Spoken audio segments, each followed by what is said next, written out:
एक differential calculus की backbone है।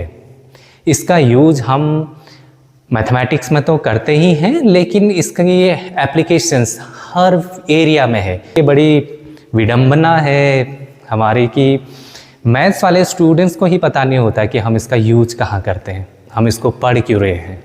ये बड़ी दिक्कत है। ये प्रॉब्लम ज़्यादातर टीचर कम्युनिटी में है, क्योंकि वही नहीं बता रहे होते हैं कि इसका यूज कहाँ है। एक्चुअली में हमारे एजुकेशन सिस्टम में प्रॉब्लम यह है, स्पेशली मैथमेटिक्स में हम फार्मूला बेस्ड मैथमेटिक्स पढ़ रहे होते हैं। एक फार्मूला दिया, उस पर कुछ न्यूमेरिकल कर लिया, आंसर आ गया, बस हो गया।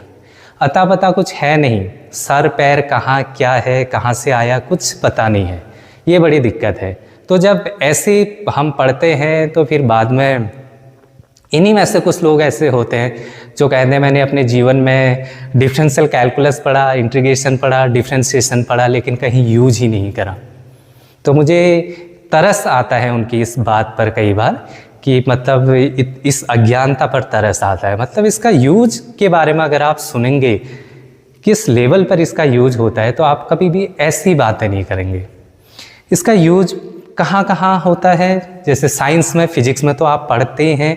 फिजिक्स में अगर आपको क्लास 11th याद हो, फिजिक्स का टीचर फिजिक्स ना पढ़ा कर पहले यही टूल को पढ़ाते हैं, इसी टूल को कलेक्ट कर लेते हो। क्यों? हर स्टेज में उनको इसका यूज करना होता है। साइंस में है ही, आप टेक्नोलॉजी में देखिए, टेक्नोलॉजी में किस लेवल पर यूज होता है इसका।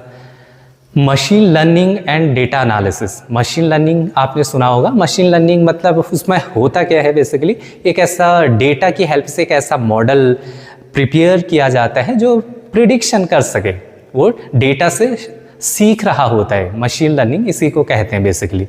तो इस इंटायर प्रोसेस में होता क्या है, वो जो मॉडल है वो डेटा से सीख ही रहा होता है, तो उसमें एरर होने के चांसेज होते हैं। तो इसमें एक एल्गोरिदम यूज होती है, काफ़ी इंपॉर्टेंट, ग्रेडियंट डिसेंट एल्गोरिदम बोलते हैं उसको, जो क्या करता है, उसमें एक फंक्शन हम लेते हैं, उसको मिनिमाइज करता है। तो उस फंक्शन को मिनिमाइज करने का मतलब ये होता है कि उसमें जो मॉडल है उसमें एरर बहुत मिनिमम हो जाए। तो वहाँ पर हम वो जो पूरी ग्रेडियंट डिसेंट एल्गोरिदम है ना, उसमें डेरिवेटिव का बड़ा ज़बरदस्त यूज़ होता है, उसमें डिफरेंशिएबिलिटी का बड़ा ज़बरदस्त यूज़ होता है। कोई अगर आपका नोन में कंप्यूटर साइंस वाला या कोई डेटा साइंस वाला कोई आपका फ्रेंड या कोई हो, तो उससे पूछना किस लेवल पर यूज़ होता है इसका। इनफैक्ट पूरे कंप्यूटर में बिना मैथमेटिक्स के कंप्यूटर्स पॉसिबल ही नहीं है। पूरी उनकी एल्गोरिदम, पूरी प्रोग्रामिंग मैथमेटिक्स के बेस पर ही टिकी हुई है।